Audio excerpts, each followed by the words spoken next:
I'm William. This is the Wine Room at Putnam Market in Saratoga Springs in upstate New York. And there is, in the University of Oxford, a professor whose name is Charles Spence, and his sole specialty is food and how we taste food and the history of food and the context in which we consume food. And he's recently done some work on how wine tastes. And what he discovered is that wine tastes better if you're in a restaurant than it does if you're at home. Wine tastes better if you're surrounded by people you like rather than on your own. And wine tastes better if you haven't just received in the mail a large tax demand. Now, I don't think any of that is much of a surprise. You see, it's about context, and in the wine business, lots of people tell stories.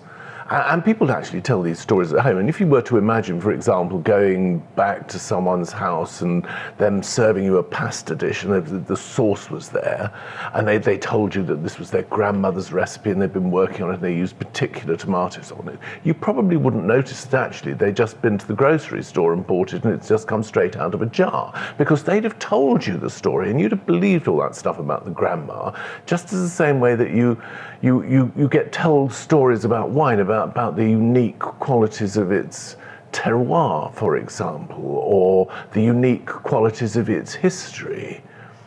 And all of these things are about, all of these stories are about controlling the context in which you enjoy something. For wine, that's a particularly important subject at the moment because people around the world are drinking less and less wine. And the story that needs to be told needs to be improved. And before I leave the subject of context, you might be interested to know that Professor Charles Spence also discovered that in a coloured bowl, popcorn tastes saltier.